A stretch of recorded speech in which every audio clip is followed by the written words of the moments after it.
It's been a while since I've done a vlog. I've been in India for almost 3 weeks now, but the internet's been horrendous. So I was planning on doing the daily vlogs, but this wasn't possible in the end. So what I'm going to do, I'm going to put the whole 19 days in India into one video. So this is 19 days in India in 19 minutes. So it's been quite the 24 hours or so, actually less than that. Definitely the worst part of the holiday so far. So there's a roadblock I had to go through, well, not a roadblock but a barrier I had to go through to get to the hotel. And people I thought were police there, they said that you can't go through here because it's a high security threat. They said that you have to go to the tourist office and get I think like a security pass or something to say you can go through that checkpoint. So anyway, he made sure I got a government approved tuk-tuk to the tourist office, and they called the hotel, who said like because of the security issues the hotel was closed and I couldn't get there, so I'd be refunded. And the tourist office told me like this was happening everywhere in Delhi. There was like dozens or hundreds of hotels shut down because of all the security problems. And I know I had no access to Wi-Fi, so I couldn't check anything. And it was getting like really late at night. So after that, looked at all the options, or I looked at options they told me. They said the cheapest hotel was like showing like $300 a night, and the only option was to get a taxi to another city or to Agra, which is where I was going next, because all the buses and trains were booked like 4 or 5 days in advance. So they put me in the phone of what I thought were like bus and train stations, and they said the same thing, that yeah, everything has been booked out. Pretty much had no option. Like I told them I wanted to go to the airport and I'll just fly somewhere because that was cheaper. But they said you need a ticket to get on the airport train, or to enter the airport you have to get a ticket first. So, cut a long story short, I got a massively expensive taxi to Agra, which took 3 hours. And because of all that stuff they were saying, I ended up booking like train tickets for the rest of the journey as well, which cost a bit more, but the taxi was the main cost. So when I finally got to Agra, then I realised it was a scam. Like, I was thinking that on the taxi on the way there, could it be a scam? But it seemed like so complex, having so many people involved, because like the tuk-tuk drivers and everything as well. They actually took me to a hotel and I'm like, oh no, it's shut, there's no room. And yeah, the fake cop and all that stuff. So it seemed a pretty massive operation to get a few $100. But yeah, I googled all that and they said like, yeah, these people claim they're a tourist information place. And it's even got like the eye on it and everything, and it has all this stuff saying tourist board and stuff. So yeah, I ended up in Agra, and I want to, yeah, I was planning to come here 3 days later, but I'm going to be here now. I guess I'll go back to Delhi next though. So this is the Taj Mahal. Look how long the line is. That's crazy. Oh, you can't see properly, but it goes on for like hundreds of meters.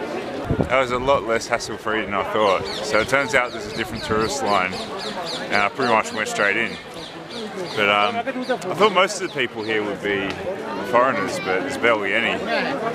So it kind of sucks for Indian people. That line was crazy. But as I said, it must be hours before they get in there. There's the Taj Mahal through here.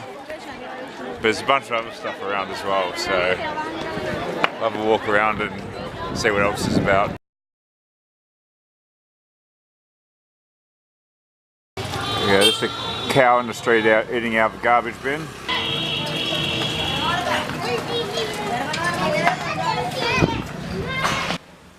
So I'm in Delhi now, so I just got here from Agra. So I've got to go over to the train station and try and sort my ticket out for Jaipur. This is what $10 a night gets you in Delhi. So for the price, it's not too bad. But every Every hotel in India seems to have a really dodgy bathroom like this with, I assume this is cold water, I haven't checked it yet. But check out this flush, it's very thorough. We'll come back to that anyway. Look down here. Oh. How scary is this? It doesn't go down one floor, it goes down all the way. I think we're on the 3rd floor. Feels pretty sturdy though. But yeah, it's absolute mayhem here in the streets. Like there's car horns and motorbike horns going off everywhere. I can't believe I haven't seen crashed yet. It's absolutely crazy. Like they don't take any notice of the lanes at all. It's yeah, it's just every person for themselves. Anyway, this was going on for about 20 minutes before, but I realised this gets jammed. There we go. So I've stopped now. Otherwise I've been putting up with that all night. But yeah, you can go to the train station now.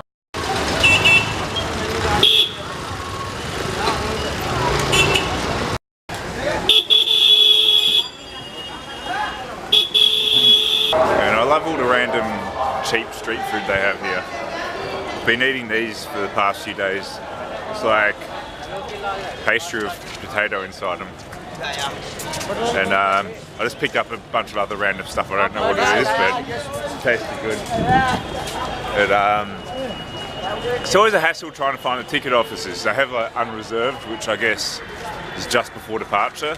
And then they always have a completely separate window for other tickets which you have to go and find. But no idea why they make it so confusing. I've been to 3 buildings already and got different information, and I've still got no idea where to buy the tickets for Friday from.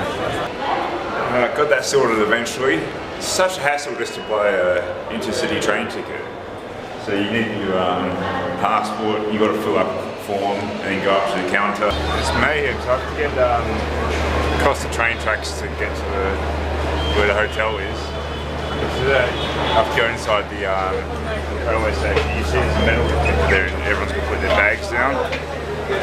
So crazy line outside to just get through the metal detector. But see, they take the bags on the x-ray, but pretty much everyone sets off the metal detector and they don't care, so I don't know why it's even there. The Indian Burger King, Burger Singh. Well, that was a waste of time. So I talked to a bunch of people in there, I wrote down what happened, and then they told me I had to go to a different police station. So apparently it's not their jurisdiction. Look at this guy, see there's a traffic cop there. Being a traffic cop in Delhi has to be the worst job in the world. I don't know how they manage. Well, he actually seems to be doing a decent job because I don't think I've seen many cars stopping at the traffic light so far. It's like mayhem, it's just everyone for themselves. Holy crap, this policeman is getting chased. He's handing out money to people and everyone's going nuts. So I went to the police station. That took forever. I was constantly kept explaining what happened. And then they looked up on Google Maps to try and find the place. We thought we found it. I got in the car with the policeman. We drove there. It's just down the road, but it was the wrong place. He was going to go in there and just ask for cash and get my money straight away. So it's annoying we couldn't find it. But they wouldn't even do a report. So they said I have to contact my credit card company first to find out what address that it came from. This is India Gate. It kind of looks like the Arc de Triomphe. I don't know if they copied France or France copied India. Yeah, there's not much to do once you've actually seen it. It's a big monument.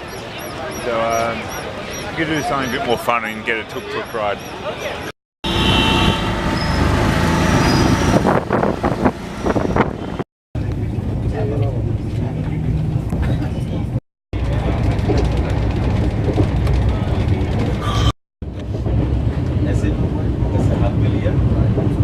Like I just got to the hotel, super nice, and There's an Indian wedding outside. There was just like all this band and stuff. I don't know how to open the door. I'll show you through the window. There we go, they're all marching down the street somewhere. So yeah, that was kind of an interesting arrival. On my way to the Marathon Expo now. Hopefully I can find it. It seems really confusing. There's not too much information on their website or on Facebook, so I think it's down this general direction. I think it's in this park. I asked some guys who work here. They didn't really seem to speak much English, but they pointed me in this direction. So this is ridiculous. There's parks everywhere here. So I think I'm gonna have to go back to the hotel and see if I can ring them or Facebook message and find out where exactly it is. Oh my god, I finally found it. So, see that gate down there? See, all the cars passing. Go away. Yeah, so that's where I gave up last time and turned around. I gave up when I got there. I was going to walk back down this way to my hotel, but I wasn't sure if it would get me lost because I did some twists and turns. But yeah, the expo's right here, so I got here eventually. But finding an expo shouldn't be the hardest part of the race. Yeah, it's ridiculous. I guess there is a silver lining to having to come out night time to the package pickup, so that does look pretty impressive. I feel terrible. They got buffet breakfast here and I just absolutely stuffed myself. So it's not a good idea to do that before a race, but I couldn't help myself. But check out this. See that window there? It's really weird. It's actually the bathroom. Okay, so it's broken. But anyway, look at that. Wearing the astronaut suit again, so I'm gonna go for this one for the second time and last. So I've decided any costume, if I fail twice in the record attempt, I'm just gonna shelve it and not try it. I need to run 3:06.26, that's the current record. Welcome to Tight Ass Tuesday. So today I'm going to be getting the train from Jaipur to Mumbai. So it's about an 18-hour journey. So that works out about $1 Australian for every hour I'm on the train. So definitely not expecting too much for the quality here. So I'm pretty sure this is the train I'm getting on. So it looks like I'm being sent to prison. So hopefully I'll survive the journey okay. So that wasn't too bad for an 18-hour journey.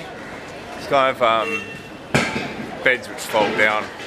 So there's like 6 people in one area. Wasn't a lot of space, but it's a lot better than a flight which goes for that long because you pretty much just lie down for the whole time. So far it seems like Mumbai is a little less crazy in Delhi. People actually abide by the road rules here and stop at red lights. That was tough. There's no winter in Mumbai. I think I spoke too soon yesterday when I said that Delhi is crazier than Mumbai. I think I was just in the wrong place. So I'm looking for Crawford Market. I think it's in here. It's a pretty famous marketplace. You can have a bit of a look around there.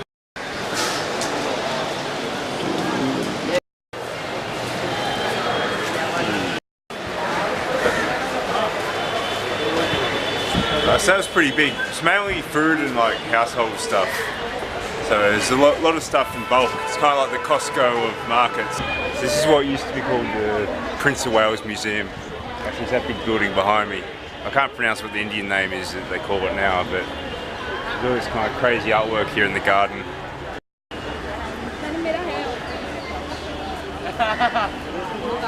And in India, you pretty much have to go through a metal detector if you want to go to the toilet. They're absolutely everywhere. You go behind me, it's the gate of India. I'm just walking along Colombo or Colombo Causeway, I'm not sure how you pronounce it now. So it's a big shopping area, lots of little market stalls along here. Take one, madam. Take. Cut that one short to 19 kilometres. Just exhausted. Anyway, the best thing about running there is it's right next to the beach, so I'm going to go jump in and pull down. I wonder why I'm the only one in the water. So either because there's lots of pollution, sharks, or people can't swim. I'm going to hope it's because they can't swim.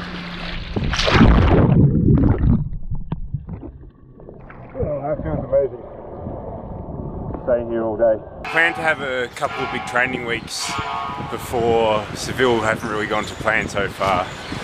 So yesterday I struggled with the long run and it only turned out to be a medium run at very easy pace. And today I hurt my, I don't know what it's called. It's like down here. It's like the tendon behind my knee.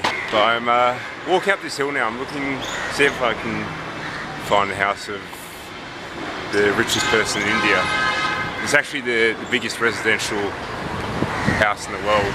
Right, there it is up there. That's the building. So it caused a bit of controversy apparently when it was getting built because it had to move an orphanage which was there. Even though only 5 people live in there, there's 600 people that work there. So I guess from gardeners to chefs to whatever else that you need.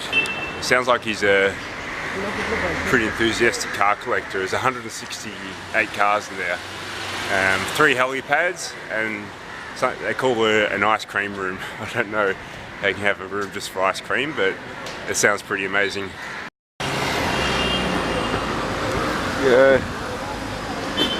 There we go, that's what a $1 billion plus house looks like. If I lived in Mumbai, I'd be up here all the time to get away from it. Look at this, so quiet. You can't really see, but there's a pretty amazing view down there of the beach. From big houses to big boots. Not sure what that's all about. I like it. Okay, so what are my thoughts on India? Well, obviously, to start off with, it wasn't too good. There's a lot of scammers out there, as I found firsthand. And it seems like everywhere you go, everyone's always trying to sell you stuff at ridiculously inflated prices.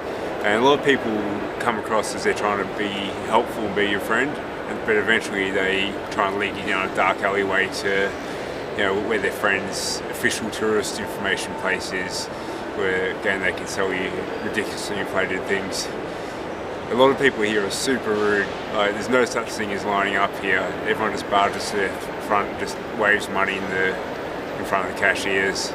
It is super chaotic. It's kind of the charm. Like, I'm glad I saw that part of India, but it's really annoying after a while. And I don't get it, like, people just piss in the street everywhere. I saw, probably especially Jaipur, like maybe 3-4 people a day just in busy roads, just taking whiz on the side of the road. And people just throw garbage everywhere, like just on the ground when they're walking around, out their car windows, out the train windows. I mean, like, they just choose to live in filth. I don't understand it. It's just really, really ridiculous. But there are some good things as well. As I said, like, a lot of people will try and rip you off or try and sell you stuff. I get the feeling maybe it feels like 90% of the people I talk to are like that, but yeah, maybe it's the nice people you don't really come into contact with because you're dealing more with people trying to sell stuff as a tourist. But I did meet some really nice people as well. A lot of people at the Jaipur Marathon, they were awesome, and a few people just day to day, like on the way to the airport just now, a bunch of people kept on asking me where I was going and making sure I got on the right bus to the airport, and they didn't want anything out of that, so that was really nice. The street food here is amazing. It's super cheap. So, you know, you can live on $1 or $2 a day easily and just be, not be hungry at all. So I think that's one thing I really enjoyed about India, just walking around the streets and just eating all the different street food. What else? Honestly, that's pretty much it. That's what I like most about it. I didn't really like the touristy sites. There's kind of a lot of buildings which didn't sound that interesting to me. But overall, definitely more bad than good. But there definitely was some stuff that I enjoyed, and I'm glad I came here. So overall, I would call it a trip a success. I mean, I didn't get Delhi belly once, so if you can go to India for almost 3 weeks and not shit yourself, that's a win in my book.